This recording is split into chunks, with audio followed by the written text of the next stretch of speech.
Hello and welcome to Broadcasting Scotland. My name is Lewis McGlynn. Hello and welcome to Broadcasting Scotland. My name is Saoirse Healy. Hello and welcome to Broadcasting Scotland. My name is Donald C. Stewart.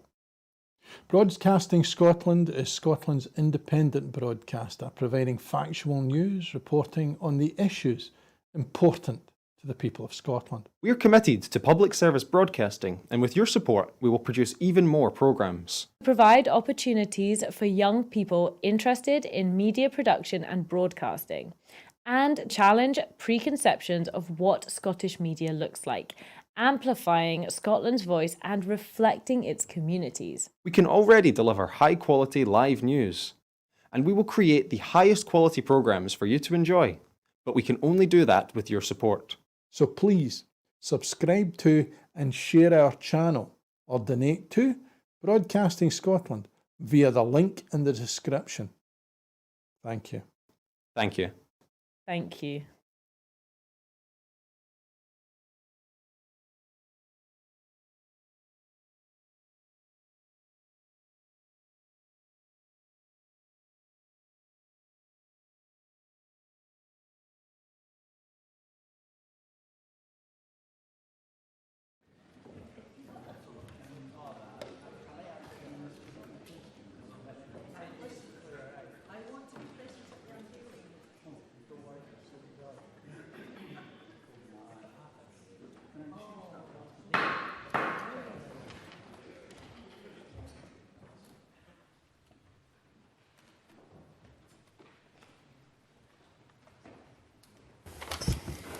Good morning. The first item of business is general questions. At question number 1, I call Clare Haughey, who is joining us remotely. Thank you, Presiding Officer. To ask the Scottish Government what engagement it has had with the UK Government regarding the closure of any job centres in Scotland. Deputy First Minister. We have raised the issue of job centre closures more widely with UK Government counterparts, and we are concerned about the closure of the Cambuslang Job Centre in Clare Haughey's constituency. We will continue to engage with relevant stakeholders to assess impact and to explore ways to minimise disruption where necessary. Clare Haughey. I thank the Deputy First Minister for that answer. The DWP have announced that Cambuslang Job Centre in my constituency is to close. It was previously saved in 2017 after a huge outpouring of opposition. Hundreds of local residents have signed my petition against the closure, and Cambuslang Community Council are actively involved in the campaign. It's now been 10 weeks since I requested an urgent meeting with the UK Government with no response. Would the Minister join me in opposing the closure and condemn the UK Government's lack of engagement with local representatives and the affected communities? Well, Deputy First Minister. Cutting services mean that people face greater travelling times and costs, particularly for disabled people and those with complex needs. Consequently, people face an increased risk of sanctions for having to travel longer distances to attend job centres at specific times. So for those reasons, I absolutely join the representative for Rutherglen, Clare Haughey, and all the organisations that she has mentioned in opposing this closure, and the lack of consultation prior to this decision is particularly unacceptable. Question number 2, Maurice Golden. Presiding Officer, to ask the Scottish Government what the current state of readiness is for the upcoming ban on biodegradable municipal waste to landfill. Cabinet Secretary Gillian Martin. I thank Maurice Golden for his question. The forthcoming ban on biodegradable waste to landfill is a crucial part of delivering Scotland's net zero ambitions, and the waste sector has already made significant preparations, including significant investment in Scotland's energy from waste infrastructure, and as such the amount of Scottish waste landfilled in 2023 is the lowest on record. The vast majority of councils have indicated readiness for the ban, and the remaining are progressing arrangements towards compliance. However, I am aware of challenges placed by some in the sector, notably waste SMEs, and we are working with partners to support their readiness for the ban and to reduce any environmental impacts. Maurice Golden. I thank the Cabinet Secretary for that answer. The landfill ban assurance study refers to external markets helping manage any capacity shortfall from 2026. I wonder if the Cabinet Secretary can outline what those markets are, and furthermore, if she is in a position to do so, outline the timescales when we might know where the waste is going to be sent to. Cabinet Secretary. So it is my plan to have all waste as much as possible dealt with in Scotland, and the biodegradable waste in particular in readiness. I note that there has been some media around the potential for it going to England. I do not want to do that. First Minister has been very clear in the Chamber that that's not going to happen. So I've had detailed discussions with representatives of the waste sector who've been extremely helpful and constructive in their approach, and are working with myself in Scottish Government, my teams and SEPA on a range of solutions around the issues that SMEs and the waste sector are facing. I can't divulge those solutions at the moment because they're still being fully agreed, but I hope to be able to let members in Parliament know of them in the next few weeks. Question number 3, David Torrance. Thank you, Presiding Officer. To ask the Scottish Government how it will ensure that Scotland remains at the forefront of hydrogen development and deployment. Cabinet Secretary. Thank you, Presiding Officer. The Scottish Government is committed to supporting the hydrogen sector in Scotland to develop and grow. We are engaging with business and the UK Government on the enabling policies that are required, investment, infrastructure and regulatory measures that need to be in place to realise the substantial opportunities for Scotland that exist from production and use of renewable and low-carbon hydrogen, given our renewable power potential in Scotland. And we're also working with Scotland's enterprise agencies to deliver our commitment to provide up to £10 million to the sector in 2025-26, aiming to support production, infrastructure and usage projects. David Torrance. I thank the Cabinet Secretary for that answer. With the H100 hydrogen homes in Fife close to launch, how is the Scottish Government working with regulators to ensure a smooth transition to hydrogen and to enable broader adaptation and adoption of similar technologies across Scotland and build public confidence in hydrogen as a safe and sustainable energy source? Cabinet Secretary. I thank David Torrance for that question. Hydrogen use as an energy vector has been used routinely in Scotland in industry for many decades, mostly in petrochemical refining. However, hydrogen use for domestic heating is new, and it needs to be demonstrated. And the H100 Fife project, which I have visited, will help inform UK Government decisions on the role of hydrogen and how it can play a part in decarbonising heat use in the gas network. And we're working with Scottish and UK regulators through multiple channels, including the Scottish Regulatory Steering Group and the UK Hydrogen Regulators Forum, to ensure that the framework for hydrogen supports the scale-up of the sector whilst protecting the environment and communities. But safety is absolutely fundamental, and the beauty of the H100 project is that it can demonstrate that safety. Before H105 can go ahead, the HIC will have to be satisfied that it will run safely. If they're satisfied, then the evidence will demonstrate that they can run the trial, and of course that will bring the evidence to show that 100% hydrogen, where it's applicable, can be used safely in the domestic setting. Thank you. Question number 4, Gordon MacDonald. Thank you, Presiding Officer. To ask the Scottish Government whether it will provide further details of the steps that it is taking to support innovation and entrepreneurship in Scotland. Deputy First Minister. Well, we are fully committed in our support of innovation and entrepreneurship. During the recent National Innovation Week, we reaffirmed our commitment to supporting innovators by announcing a £5 million package for Scotland's high-growth clusters and launched a new national programme to help businesses adopt AI. Additionally, we're investing a record £30 million in various initiatives to support entrepreneurs. Through all of those interventions, we are aiming to become one of Europe's fastest-growing start-up economies. Gordon MacDonald. I thank the Deputy First Minister for that answer. Could the Deputy First Minister provide a breakdown of the allocation and expected outcomes for the Ecosystem Fund in 25-26, particularly regarding the supported projects and their impact on regional economies? Deputy First Minister. The System Fund is our programme to support organisations that strengthen the wider entrepreneurial ecosystem to deliver projects that create the conditions for Scottish start-ups to thrive. Since 2021, it's invested £3.4 million across 100 innovative projects. The most recent round launched in April, And this year we awarded around £800,000 to 28 projects from 317 applications, demonstrating continued strong demand. Question number 5, Liam MacArthur. Thank you. To ask the Scottish Government whether it will commit to reintroducing the shared cabin policy as a condition of the next Northern Isles ferry services contract. Minister Jim Fairley. Thank you, Presiding Officer. I would refer the member to a previous response that I gave to a question S6W35681 and reiterate that the detailed services requirements will be informed by a combination of stakeholder views alongside consideration of operational feasibility. The NIF's public consultation remains open until the 13th of October, and pending analysis and feedback, there are no current plans to introduce shared cabins as part of the NIF services at this time. Liam MacArthur. Thank you.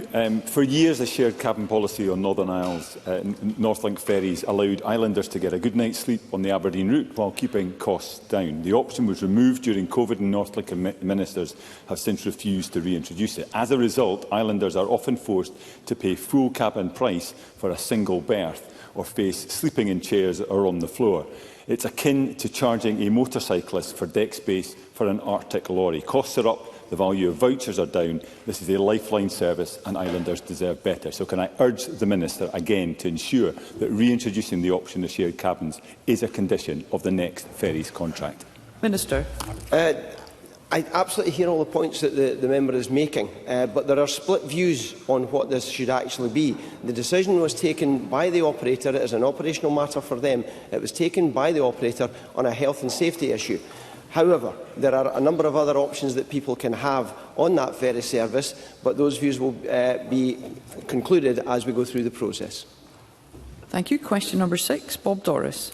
Thank you, Presiding Officer. To ask the Scottish Government what discussions the Climate Action Secretary has had with ministerial colleagues regarding how to encourage homeowners to decarbonise their properties as part of Scotland's ambition to achieve net zero by 2045. Cabinet Secretary Gillian Martin. Thank you, Presiding Officer. I've had discussions with a range of colleagues as part of the development of the next climate change plan, including the Cabinet Secretary for Housing, on heat and buildings in particular. Decarbonising Scotland's buildings is absolutely essential to achieving net zero by 2045, as emissions from heat are one of the most significant sources. Our programme of support schemes and advice services helps homeowners to play their part by funding a significant share of the decarbonisation cost. We're investing £300 million over 2025-26, and that's supporting over 20,000 households to save up to £500 on their energy bills a year. Bob Doris. I thank the Cabinet Secretary for that answer. We must have every opportunity to support homeowners to decarbonise their properties, including moving from heat systems relying on fossil fuels to alternatives such as ground source heat pumps. However, when a heating system breaks down and is beyond repair, often homeowners need to move swiftly to secure heating and hot water for their families as soon as possible, particularly if there are small children at home or elderly residents, which can necessitate the need for a like-for-like system installed for speed, something I've got direct experience of. So what action can the Scottish Government take to address barriers and switching to alternative heat sources in such circumstances where time is of the essence and delays in installing greener heat systems may deter many? Cabinet Secretary. I recognise the scenario that Mr Doris outlines, and I recognise that most homeowners will replace like for like when an existing boiler breaks down. It is an emergency purchase, but our support schemes are there to help homeowners replace their boilers with clean heating systems either before that stage or to put plans in place for when their boilers reaches the end of its life. The Home Energy Scotland Grant and Loan Scheme helps people across Scotland to plan and install heat pumps, and over 2,500 heat pumps were funded by Home Energy Scotland Grant and Loan Scheme in the last financial year.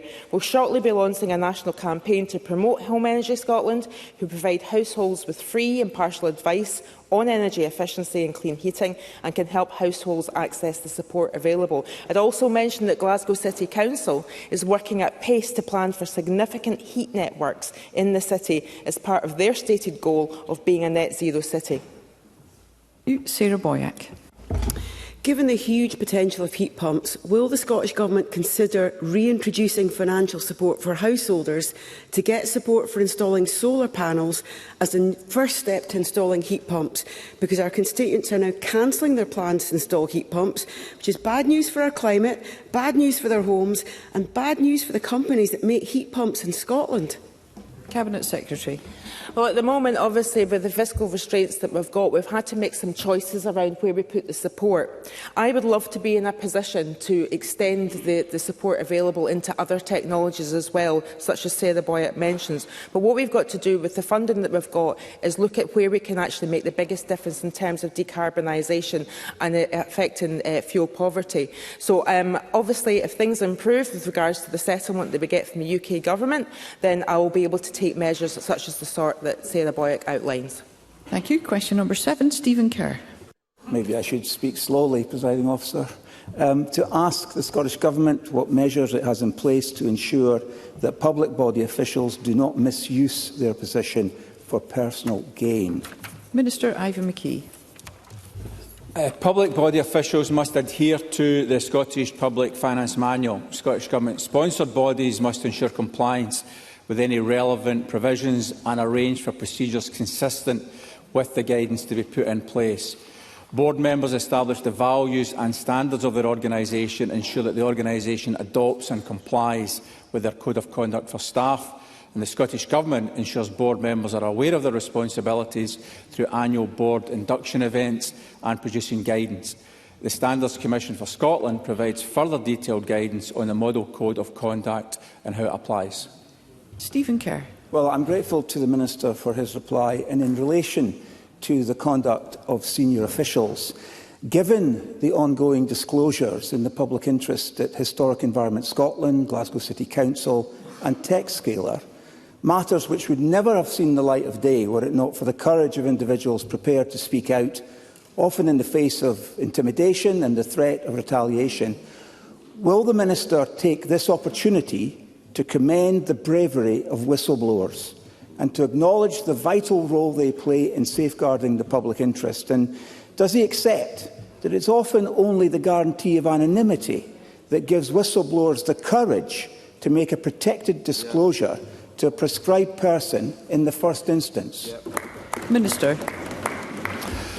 Well, specifically on the matters that the member raises, I'm aware of the issues in connection with Historic Environment Scotland. He knows that my colleague, the Cabinet Secretary for Culture, Angus Robertson, is seized of these matters, and we are delighted that he has a new and highly commended chairman in Sir Mark Jones, who will be looking very closely at governance and other matters. And in the broader issue that Stephen Kerr raises around those that raise those issues, yeah, absolutely do commend that happens, because it is really important to keep the whole system across the public sector in check and to raise awareness of where there are any potential issues that need to be addressed. Thank you. Question number 8, Willie Rennie. To ask the Scottish Government whether it will change the college and university funding frameworks to reflect the hybrid nature of Scotland's rural college, which has both higher and further education provision. Minister Ben McPherson. The Scottish Government absolutely recognises the important role of hybrid institutions that support delivery of both further and higher education, such as the SRUC. The current framework allows the SFC to fund institutions to support both provision types. As the member will be aware, it is the role of the Scottish Funding Council, who are responsible for allocating funding to institutions. However, I'm interested to hear more from the member on the issue of funding frameworks. Willie Rennie. SRUC have been through the mill in recent years. They've got real problems with their finances, and that's resulted in the closure of buildings, but also the closure of courses. They've got a huge estate that they inherited from their predecessors, but they get a fraction of the capital funding from the Scottish Funding Council that I think they deserve. So I would appreciate if the Minister could have a discussion with the Scottish Funding Council to make sure the special hybrid nature of that institution is reflected in the finances that is available to it. Minister. I'm aware of the contribution that the SRUC makes, not just generally and in this role, but from my time as Minister for Rural Affairs and the Natural Environment in years past.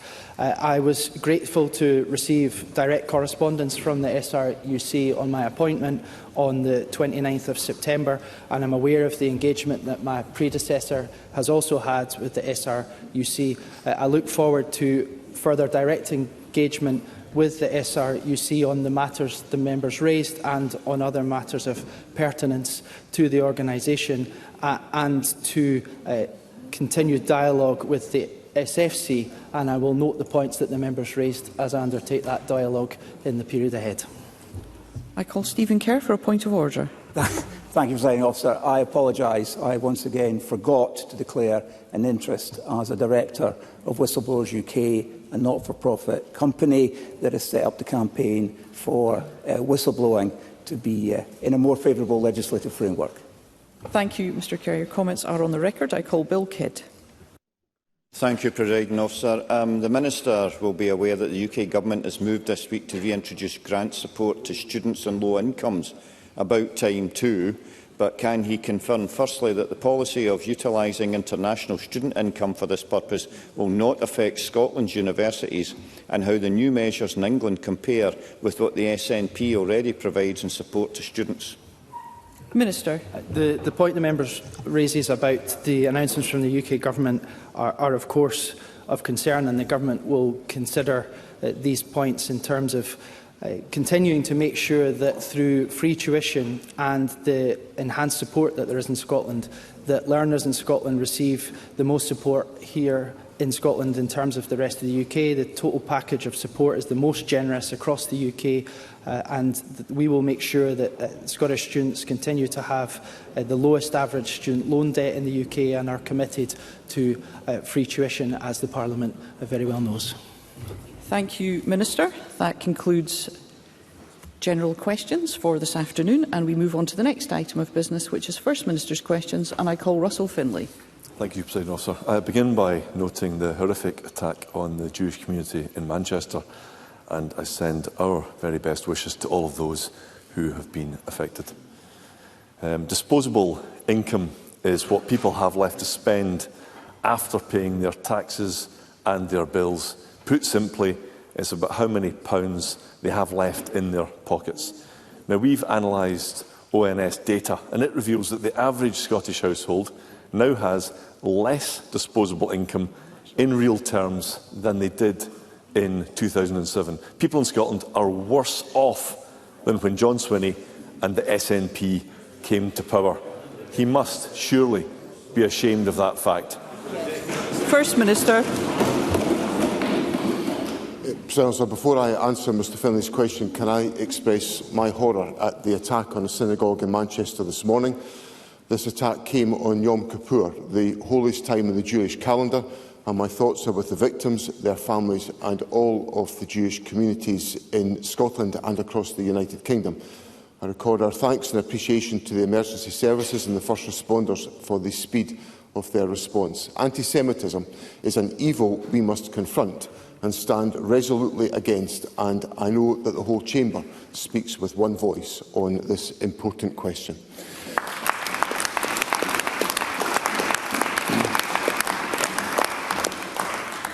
I acknowledge the pressures that families face in household income. That's why, for example, at the start of September, the Scottish Government took another step to try to assist families by abolishing peak rail fares for good, which means that, for example, a commuter from Glasgow to Edinburgh will save of the order of in excess of £12 a day in relation to their travel. Just one of the examples of how the Scottish Government is trying to support the household incomes of individuals.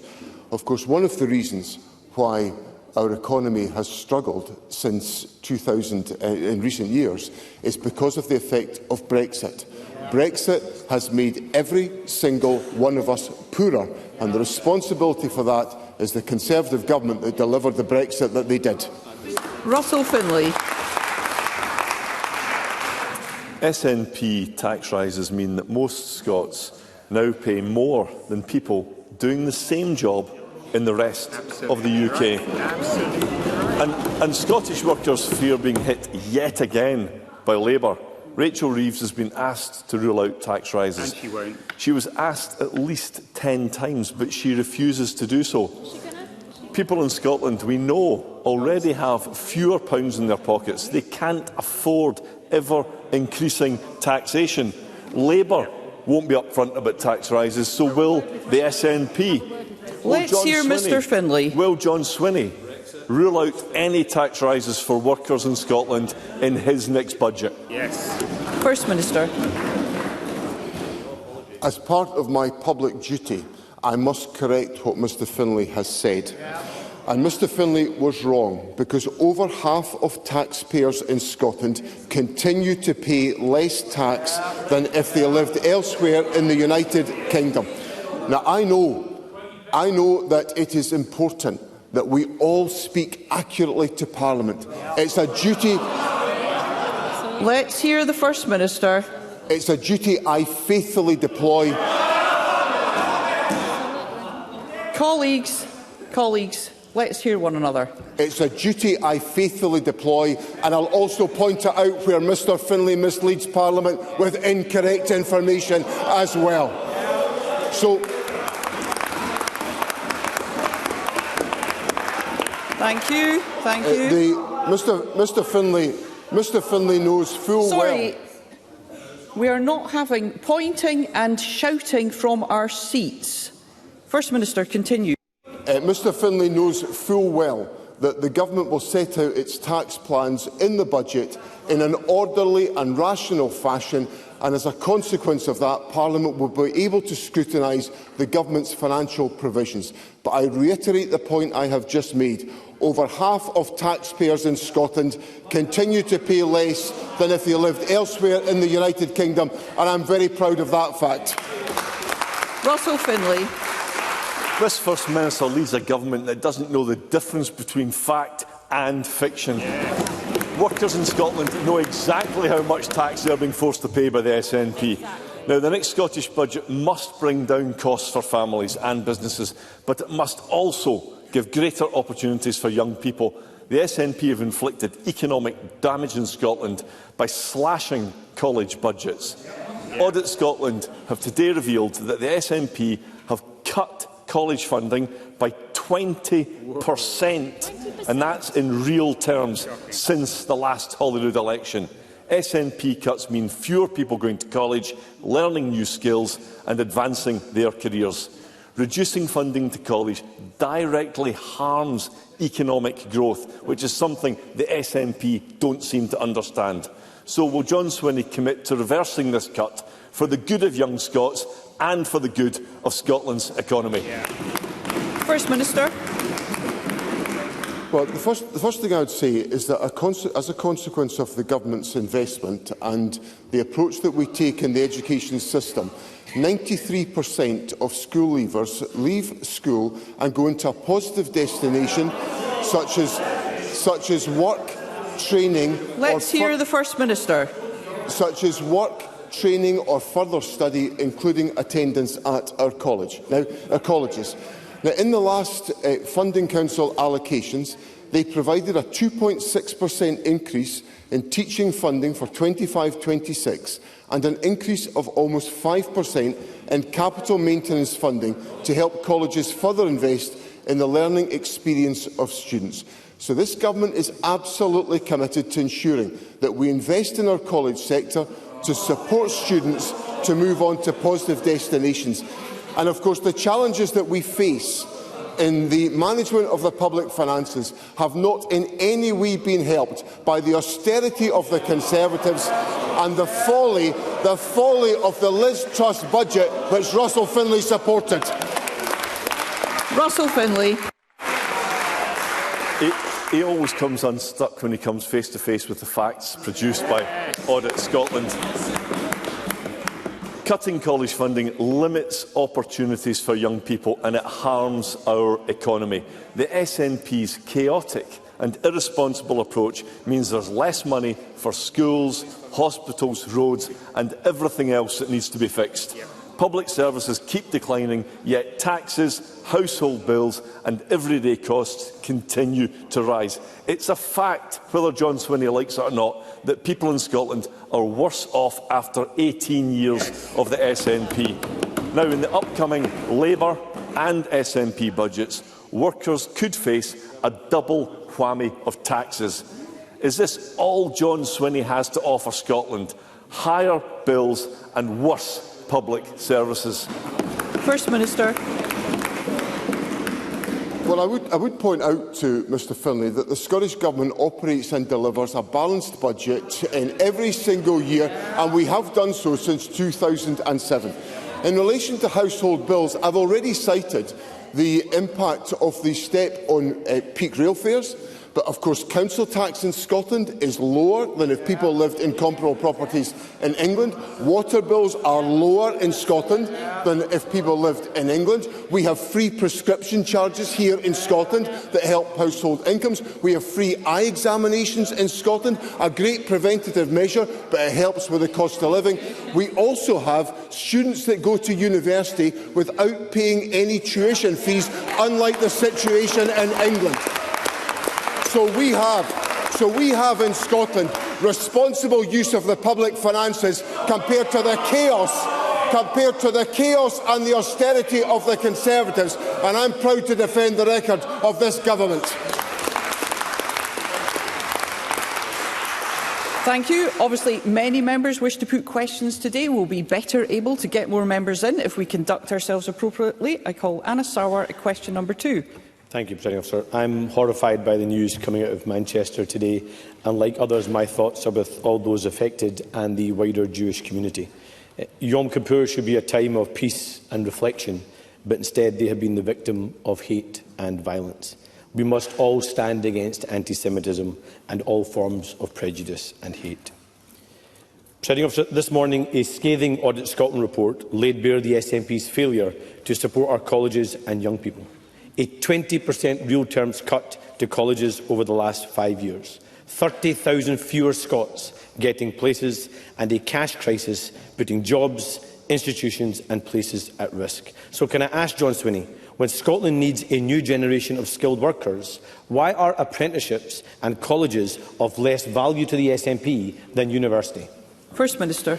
Well, that's not the case, because last year over 25,000 people started a modern apprenticeship in Scotland, and there's a record 39,000 individuals now in training, including 20,000 aged 16 to 19, which is an increase of 2.8% on the previous year. So as a consequence of the government's investment, which, let me reiterate, because there was a lot of noise when I made this statement a little while ago, the Scottish Funding Council allocations provide a 2.6% increase in teaching funding for 25-26 and an increase of almost 5% in capital maintenance funding to help colleges invest in their estate. So, combined with the investment that the Scottish Government is making in apprenticeships and also making in the college sector, we are investing in the skills of the future, and that's exactly what the Government should do. Anna Sarwar. Devastating. Devastating.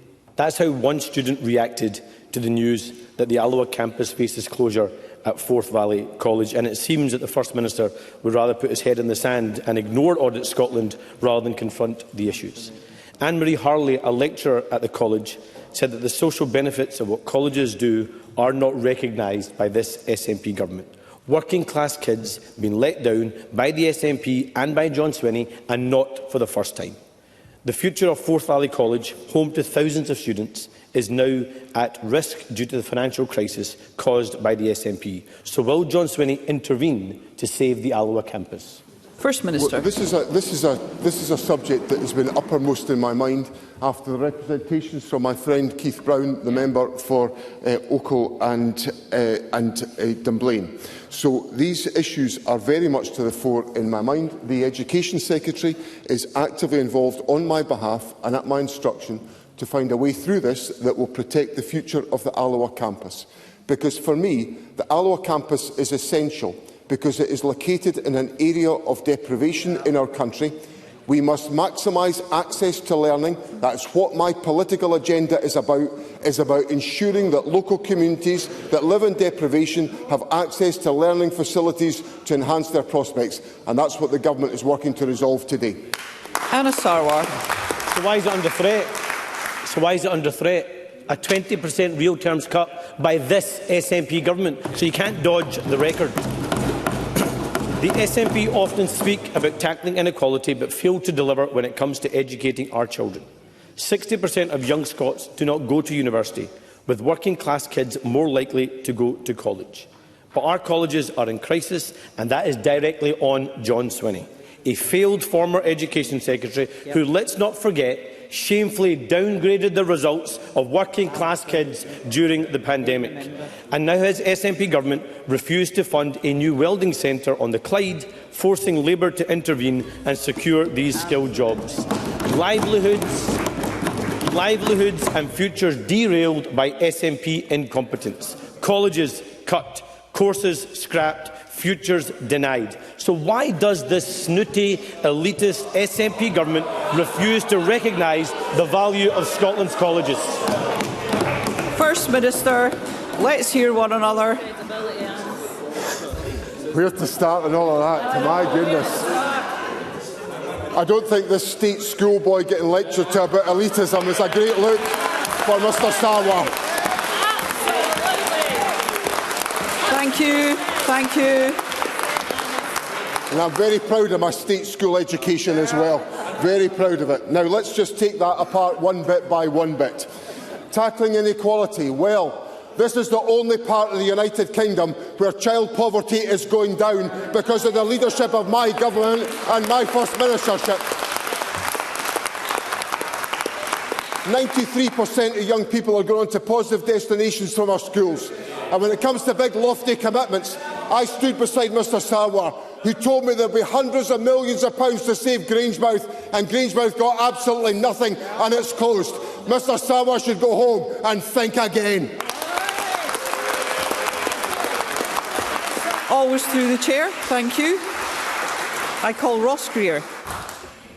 Thank you, Presiding Officer. The Scottish Greens and I want to, like colleagues across the chamber, send our thoughts, our prayers, our love and our solidarity to the victims of the attack at Heaton Park Synagogue and to the whole Jewish community today. This will cast a long shadow on Yom Kippur worship this evening.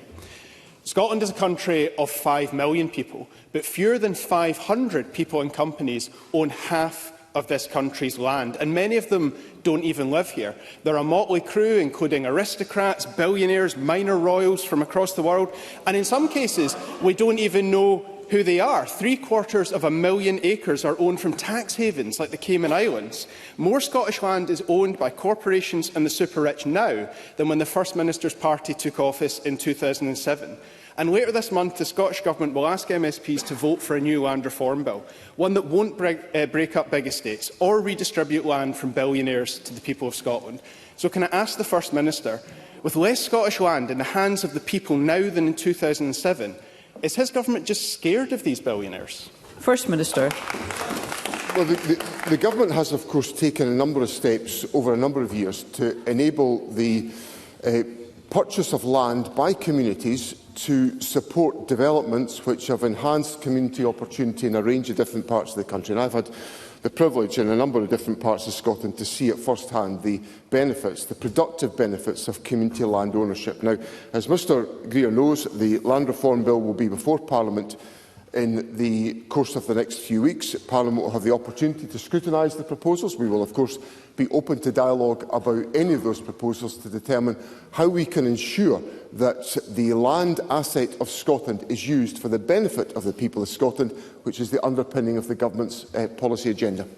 Ross Greer. I'm grateful to the First Minister for that answer, and I planned on following up with another question about the specifics of the bill, but 4 Scots, including my constituent Sid Khan, were kidnapped by the Israeli military last night, and I feel I must raise that in Parliament today. They were part of the global Samud flotilla. Dozens of ships and hundreds of ordinary people doing what the world's governments have refused to do, trying to break Israel's siege of Gaza and deliver life-saving food and medical supplies to starving Palestinians. Their boats have been attacked by drones, had chemicals dropped on them, and last night they were attacked by the Israeli Navy. Not one boat made it to Gaza. Will the First Minister demand the immediate release of the 4 kidnapped Scots? Will he contact the Prime Minister and urge him to intervene? And given his government agreed to the Greens' proposal for Scotland to join the global boycott campaign against Israel, what new actions will he take to force an end to this genocide?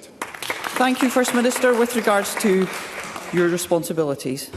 Presiding Officer, I am aware of the incident that Mr Greer raises with me and have seen material shared with me of comments from Sid Khan, who is one of the individuals who is involved in this situation. This morning I asked officials from the Scottish Government to seek an update from the United Kingdom Government's Foreign, Commonwealth and Development Office, which was forthcoming, and I am grateful for the information from the Foreign and Commonwealth and Development Office.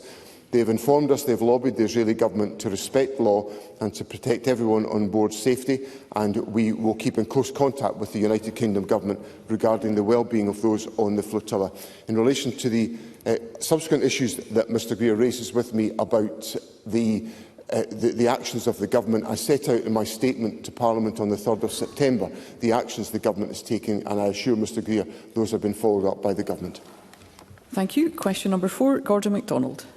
Thank you, Presiding Officer. To ask the First Minister regarding the potential impact on marginalised communities and public services in Scotland, what the Scottish Government's response is to UK Government proposals to introduce a mandatory digital ID scheme.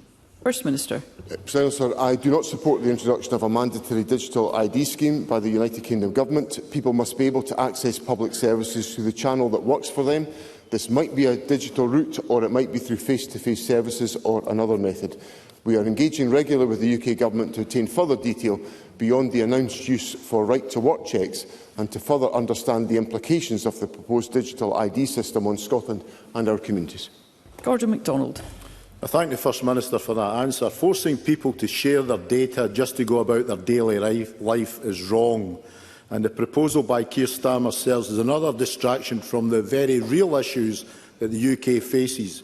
Does the First Minister share my concern about the security of people's personal data and how the UK Government may seek to use it, as well as the barriers that will be put in the way of vulnerable people who already experience digital exclusion?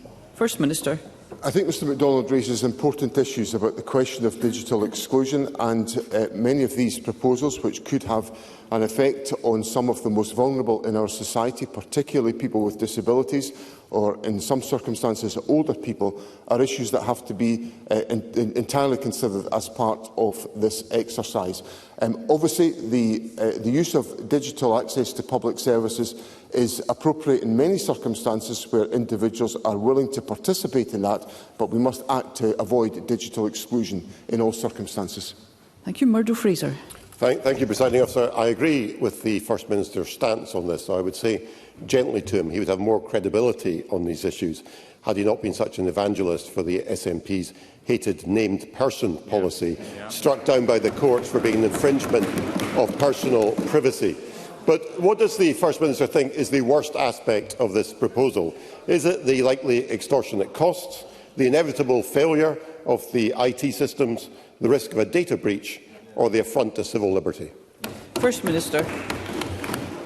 Well, obviously these are issues that have to be considered as part of the consideration of the ID cards proposition. I note that prior to the Prime Minister's announcement, opinion poll net support for digital ID cards stood at 35% in the early summer, and after the Prime Minister announced the proposal, it fell to minus 14% after the Prime Minister's announcement. So it does seem to be the case that whatever the Prime Minister touches, it turns to dust.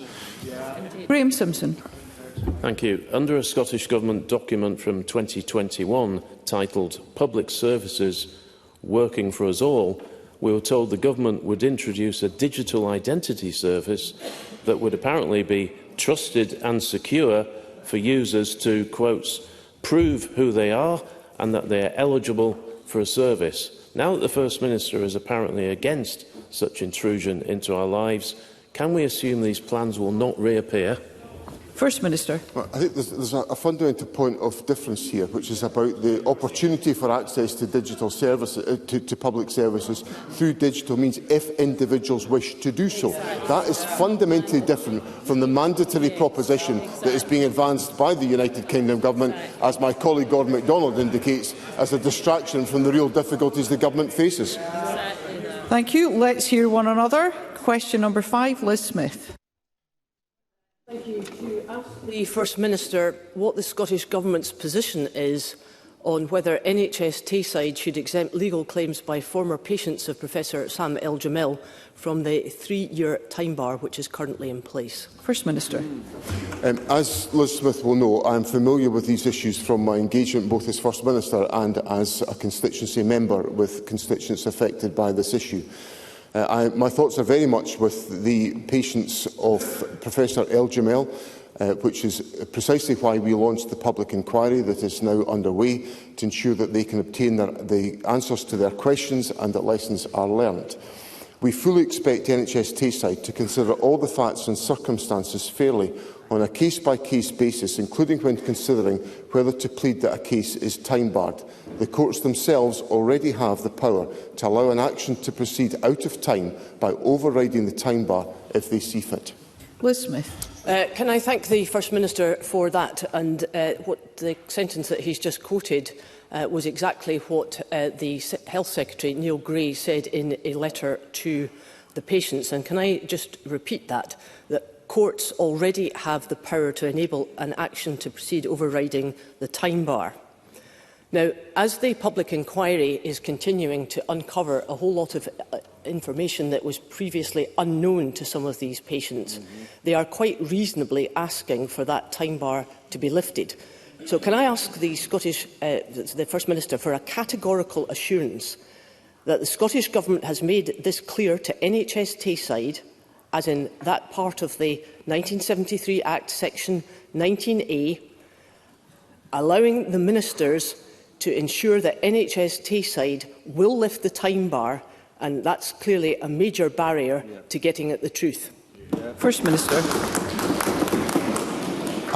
First of all, I acknowledge the long-standing engagement of Liz Smith on this issue, and I hope the words that I've put on the official record of Parliament give her some reassurance, because I said two things in my opening answer. The first is that we fully expect NHS Tayside to consider all of the facts and circumstances fairly on a case-by-case basis, including when considering whether to plead that a case is time-barred. So that point has been made clearly to NHS Tayside. And then it is a matter of fact, and this is my second point, which Liz Smith acknowledges, that the courts already have the power to allow an action to proceed out of time by overriding the time bar if they see fit. Now, that is for the courts to determine, so it's not for me as First Minister to make that clear. But the bit that I can make clear is what the Health Secretary has already done, which has been to make it plain to NHS Tayside that we expect the issue to be considered on a case-by-case basis. And we have not proceeded on a general basis. It has to be handled on a case-by-case basis. But we've made that clear to NHS Tayside, and the courts have the ability to apply that discretion should they judge that to be appropriate. And I think that's the right place for this issue to be handled. But I hope that provides the reassurance that Liz Smith is seeking. If there is further reassurance that she would like, she knows, of course, that the Health Secretary and I will engage with her and other members who I know are invested in this issue on this question. Willie Rennie. Can I thank the First Minister for his considered answer? And it is a detailed and considered answer, which I do think is helpful. But I'm standing here to make sure it is fully understood by all those in the positions of power and in the courts that there is a strength of feeling from Michael Mara, myself, Liz Smith and many others who have got constituents who've suffered for years. They've waited for years, and only now is the truth being fully established, beginning to be fully established, thanks to the public inquiry. So I just want to reinforce the point that if we can lift the time bar, that should be lifted so that compensation can be made available to those who have suffered for far too long. First Minister. President Officer, Mr Rennie gives me an opportunity to reinforce the point I was making to Liz Smith, which is that it's the expectation of government that NHS Tayside will consider actively on a case-by-case basis whether the time bar should be used as a plea or whether it should not. And that is influenced by the circumstances and the details that emerge. So the point that Mr Rennie makes about new information emerging as part of the public inquiry is absolutely material to that consideration. And I hope that that provides him with the assurance. I acknowledge his long-standing interest in this question. And for me, it's vital that members of the public who have suffered are able to get to the truth and are able to have no legal obstacles in being able to pursue that truth. Question number 6, Jackie Baillie. To ask the First Minister what the Scottish Government's response is to reported comments from the Chair of the British Medical Association in Scotland that Scotland's NHS is dying before our eyes. First Minister. President Officer, as I have indicated to Parliament on a number of occasions, I acknowledge the pressures facing our National Health Service, but let me provide some context about the situation that we find ourselves in at this period. Waits are coming down within the National Health Service. Over 95% of patients diagnosed with cancer in Scotland are starting treatment within 31 days. And statistics this week show the median wait for treatment was 2 days, the joint lowest on record. 97% of discharges from Scottish hospitals happen without delay. The latest A&E figures show July 2025 had the lowest number of 8- and 12-hour waits for any month since September 2023. The number of operations performed in July was the highest in 5 years, 8.9% higher than July last year. GP numbers are up, and the number of nurses, midwives and staff working in our NHS are also up. So there are challenges, but the Government is investing to support the National Health Service. Jackie Baillie. The verdict from Dr Kennedy, who is a frontline clinician, is a damning indictment on this SNP government. He describes the system as broken. His words, not mine. But let's take cancer. The last time the SNP met its 62-day treatment target was 13 years ago. The number of cancer cases is now at a record high. The number of deaths have increased too. But it is the poorest communities who are being hit the hardest by the SNP's failures on cancer. Data from 2022 showed that cancer incidence was 24% higher for the most deprived Scots compared to the least deprived. But this week, the Government refused to publish the latest data on cancer and deprivation. Why are they fiddling the figures yet again? What are they hiding? The First Minister cannot allow people to die early because they live in our poorest communities. What will he do to end this postcode lottery in cancer? First Minister. Well, I've just set out I acknowledge the challenges that exist around the 62-day cancer target, but the median wait for cancer treatment, so that's once somebody is identified as having a cancer diagnosis, on the 31-day pathway, the median wait was 2 days. 2 days, and the 95% standard has been met again by the National Health Service. Now, these are important steps, and also I could say to Jackie Baillie that the risk of dying from cancer in Scotland is now at a record low, an 11.1% reduction in mortality rates since 2013. So, whilst I acknowledge that there are still many pressures in the National Health Service, I hope those two statistics, the 2 days median wait for cancer treatment on the successfully met 31-day target, and also the risk of dying from cancer in Scotland is at a record low, will provide Jackie Baillie with some reassurance that the Government's focus on treating and supporting patients in all communities in Scotland, and I am absolutely determined to ensure that we tackle the issues of inequality. It's at the heart of the Government's strategy, and that will drive our policy approach as we take forward. Clare Adamson. Thank you, Presiding Officer.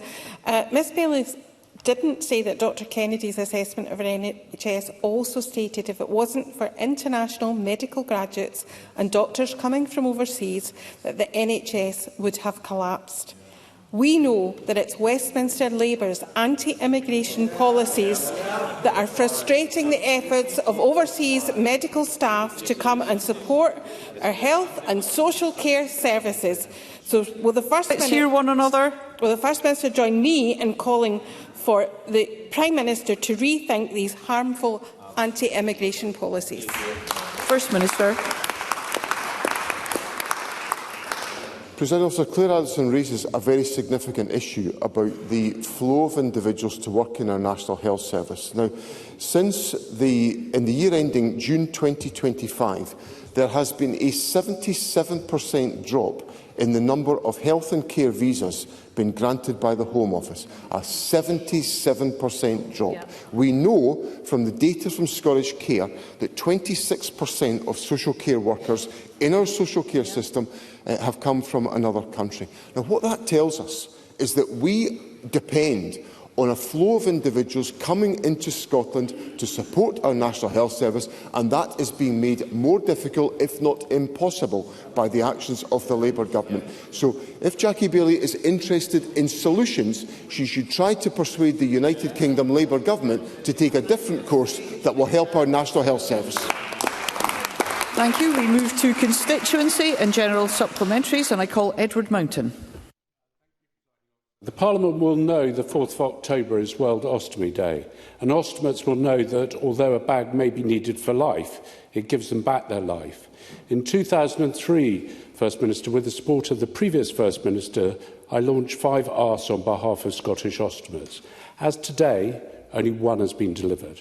Will the First Minister therefore acknowledge the importance of care and choice for ostomates and ask the Cabinet Secretary of Health to meet with me to see how we can progress the remaining asks before the dissolution of the Parliament?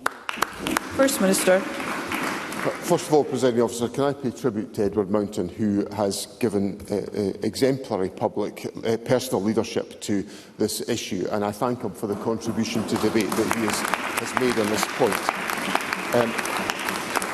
I'm very happy to ask the Health Secretary to meet with Mr Mountain. I'll ask for an update from that conversation to satisfy myself that everything that can be done to address the commitments that were given to Mr Mountain in the past are being done to assist in strengthening the care that's available for those who are affected. Thank you. Fulton McGregor. Thank you, Presiding Officer. The First Minister will be aware of reports this week that new information has emerged in the case of Moira Anderson, who disappeared in Coatbridge in 1957, aged just 11. It is reported that the new information is credible and suggests Moira's remains could be in an old mineshaft in the town. Will the First Minister join me, as well as Sandra Brown, OBE and founder of the Moira Anderson Foundation, in urging Police Scotland to continue to follow up on all leads, including this latest one? And I know that he will also share my hope that one day Moira will be located, bringing long overdue peace for her, her family and the whole Monklands community who have borne this tragedy down several generations for nearly 70 years. First Minister. I am aware of the reports that Mr McGregor raises with me, and I express at the outset of my answer my sympathies with the family of Moira Anderson and with to those who are involved in the Moira Anderson Foundation, a wonderful organisation, and especially to Sandra Brown, who gives such exemplary leadership to this activity. Sandra Brown and her colleagues have never lost the determination to solve the case of Moira Anderson's disappearance. Now, I obviously cannot comment on operational policing matters, but I am aware that Police Scotland have stated that any new information they receive relating to this case will be fully assessed and investigated, and it is an absolute priority for us to ensure that unresolved homicides are addressed. These cases are never closed, and as we have seen in recent years, the success of Police Scotland in investigating some of these and resolving some of these cases has brought peace to many individuals who have had to live with the torment of losing a loved one, and I hope dearly that that can be the case in relation to Moira Anderson. Pauline McNeill. Thank you. The First Minister has already addressed the question of what happened last night, the Global Samud flotilla, which was illegally intercepted by Israeli forces. There are 4 Scots, including my friend Sid Khan, that you've mentioned already, but Margaret Peseta, there's Jim Hickey and Yvonne Ridley. They were sailing in international waters and they were about to approach the 12-mile zone around Gaza, and I heard from them about 6 o'clock last night, which is now recognised as Palestinian territory by the UK Government. I'm aware that Hamish Faulkner, the Minister for the Middle East, has already contacted Israeli officials, and I think we're hopeful that we will get their safe return pretty soon. But does the First Minister agree that Israel is in breach of international law, that they had no right to be on board or siege any of these boats in the first place? And does the First Minister agree that there is a great deal of courage in the 500 people across the world who took part in this flotilla, and their aim, apart from taking the aid, was to show Palestinians in Gaza that the world has not forgotten them and how isolated that they feel? First Minister, with regards to devolved responsibilities. I associate myself entirely with the analysis of the situation that Polly McNeill has set out. I welcome the commitments of Hamish Faulkner as the responsible minister in the United Kingdom Government. Indeed, I had the privilege of discussing these issues with Mr Faulkner, with Mr Sarwar at the Palestinian Embassy just in the last couple of weeks. There is, of course, a whole range of different issues here where all of us, well, many of us are concerned that Israel is operating outside the scope of international law. And for all of us, and Polly McNeill and I will be absolutely at one on this, we have lived through a world where there has been a rules-based system and international law has been respected. And we are living in a world now today where that is feeling very frayed, and we have to return to a rules-based international system that will protect individuals, especially our citizens who have bravely decided to go to the aid of the Palestinian people. I commend them for their courage, I pray for their safety, and I assure Polly McNeill that the Scottish Government will do all that we can to work with the Foreign and Commonwealth and Development Office, whose assistance I express my appreciation for in trying to ensure their safety in the days to come. Karen Adam. Thank you, Presiding Officer. New figures from Energy Action Scotland show energy debt has soared to a record £4.4 billion in just 4 years, with vulnerable Scots burdened with £400 million of that. It's a disgrace that in an energy-rich country so many are in fuel poverty, especially when, under a Labour UK government, they pledged to cut bills. The energy price cap has instead risen again to £1,755. Does the First Minister share my concern that Labour, the UK Government, has lost control of the cost of living crisis? And can he set out what the Scottish Government is doing to support households in the face of their inaction? With a focus on devolved responsibilities, First Minister. Officer, Karen Adam is absolutely correct that energy costs on average were supposed to have fallen by £300, but they are now nearly £200 higher than at the time of the UK general election last year. I share her concern about the energy costs on households in Scotland, and the Scottish Government continues through our budget this year to allocate over £3 billion a year to policies that tackle poverty and the cost of living, with over £300 million on energy efficiency and clean heating and over £196 million on winter benefits. And we will take forward further commitments in this respect in the budget that will come to Parliament in due course. Whoever. Presiding Officer. First Minister, the visitor levy came into effect in Edinburgh yesterday, yet the final guidance for businesses was only published last week. The owner of Linwater Caravan Park has contacted me, stating that accommodation providers are reporting to me that booking systems have been unable to adapt in time, particularly to the 5-night rule, meaning that small operators now face the choice of applying the 5% levy incorrectly to all nights or inputting it manually for every booking. This is creating significant risks of error, bank refund fees and an extra administrative burden that small businesses can ill afford. First Minister, I believe it's unreasonable to expect these businesses to request the redesign of global booking systems and processes in just a few working days, especially when they've been seeking clarity from the Council since July. What support can the Scottish Government offer to those businesses during this transition period? First Minister. Parliament legislated for the visitor levy scheme and legislated for it on the basis that it would be designed and taken forward and administered at local level by individual local authorities. So the issues that Sue Webber raises with me are a matter for the City of Edinburgh Council under the Visitor Levy Scotland Act. And I think it's important that we respect the local autonomy of local authorities. I'm often encouraged by the Conservatives to respect local autonomy by our local authorities, and in this case I intend to do so. Michael Mara. Apologies, President Officer. This week, Hundreds of staff left the University of Dundee, ending countless years of collective service. Their loss is keenly felt by their colleagues and their students and results from a crisis for which they bear no responsibility. And I know the First Minister will share my best wishes and thanks to them. I wonder whether the First Minister has had the chance to catch up on the astonishing scenes at yesterday's Education Committee. The trade unions and myself and other MSPs were told by ministers that the latest version of the University Recovery Plan for Management had been rejected, and rightly so. Yet yesterday the Scottish Funding Council said that it had neither been rejected nor approved, not alive and not dead. Can the First Minister provide proper clarity on the standing of this zombie plan so that the remaining staff watching on ever more anxiously can know what on earth is going on? First Minister. Well, what the Government is taking forward in dialogue with the Funding Council is an approach with the University of Dundee, which I've repeated to Parliament on numerous occasions before, will protect the character and the identity of the University of Dundee and its significance within the city, regional and national economies of Scotland. So the original proposals that came forward from the University of Dundee were unacceptable to the Government because that test would not have been met. That is the test the Government is applying.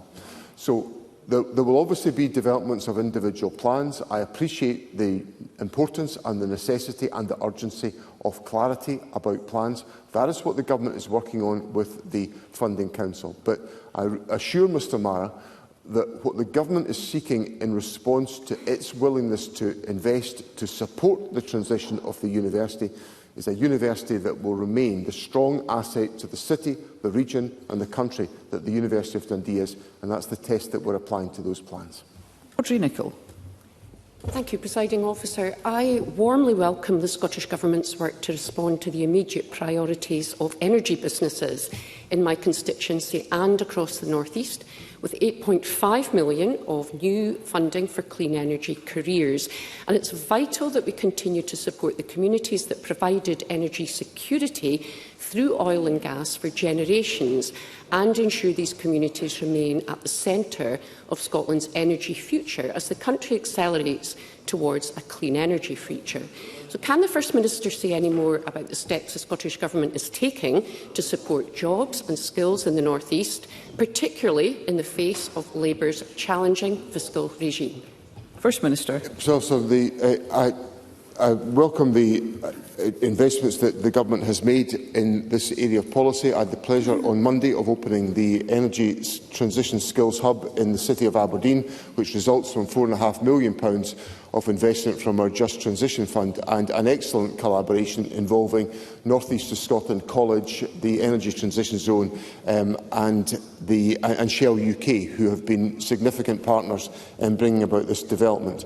So that is one example of the type of steps, and it was a pleasure to see Audrey Nicholl at the event on Monday in Aberdeen. In relation to the Energy Profits Levy, I have made it crystal clear to Parliament. I think the Energy Profits Levy has gone on for far too long and is set at too high a level. And that's an issue that the United Kingdom Government has got to address, and I hope it does so. Ros McCall. Thank you, Presiding Officer. First Minister, the 2025 Scottish Stroke Improvement Report shows that in my region of Mid-Scotland and Fife, only 67% of stroke patients in NHS Fife, 53% in NHS Tayside and 40% in NHS Forth Valley received a full stroke care bundle on admission, which is seriously failing from the 80% required standard. Across Scotland, not a single health board met the standard, with just 53% of patients receiving the bundle across the country. The Scottish Government now wants to introduce a revised 100% standard, which I welcome. But given that we're not close now, how will the Government ensure that health board management teams and, more importantly, the named person for stroke are accountable to meet the standard? And what immediate action will be taken to support our hard-working stroke clinical teams so that they can give patients the effective care that they urgently deserve? First Minister. I think the fundamental point in the heart of Ros McCall's question is the importance of ensuring that patients that suffer a stroke are able to be provided with the rehabilitation and support to enable their recovery. And of course, where that is provided, in many cases, recovery is very strong as a consequence. So the importance and the urgency of this question is not lost on me. Obviously, the steps that the Government is taking in ensuring that we have a better flow-through of patients within our healthcare system is designed to make sure that patients can receive the support they require in hospital and then ideally at home. Measures such as hospital at home are designed to assist in that respect as well, to enable the rehabilitation of individuals who have suffered health incidents such as a stroke. And I will look closely at the application of the standards to ensure that the improvements that Ros McCall seeks are able to be taken forward. Thank you. That concludes First Minister's questions. I call Keith Brown for a point of order. Thank you, Presiding Officer. I'm sure you agree, Presiding Officer, it's very important that in this chamber we speak the truth. Important for the benefit of the people in the gallery, for every member of this chamber, for the reputation of the Parliament and for the wider public, not least to try and stem the tide of misinformation and disinformation that we see all the time.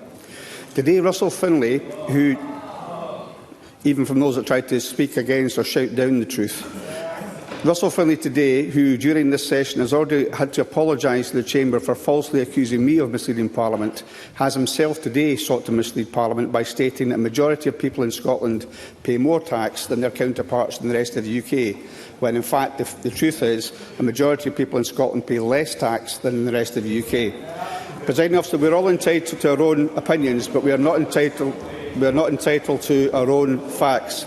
In order to help build trust in this place, can Mr Finlay be offered the opportunity, when he eventually returns to the Parliament, to correct the record and apologise for misleading Parliament? Thank you, Mr Brown. The content of members' contributions is not ordinarily a matter for the Chair. It is generally a debating point.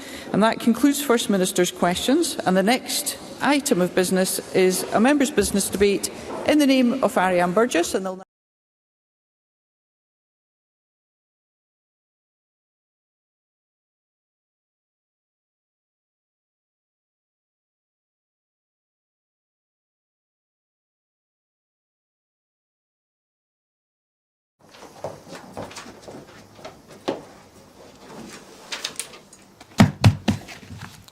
Hello and welcome to Broadcasting Scotland. My name is Lewis McGlynn. Hello and welcome to Broadcasting Scotland. My name is Saoirse Healy. Hello and welcome to Broadcasting Scotland. My name is Donald C. Stewart. Broadcasting Scotland is Scotland's independent broadcaster, providing factual news, reporting on the issues important to the people of Scotland. We are committed to public service broadcasting, and with your support, we will produce even more programmes. Provide opportunities for young people interested in media production and broadcasting, and challenge preconceptions of what Scottish media looks like, amplifying Scotland's voice and reflecting its communities. We can already deliver high-quality live news, and we will create the highest quality programmes for you to enjoy. But we can only do that with your support.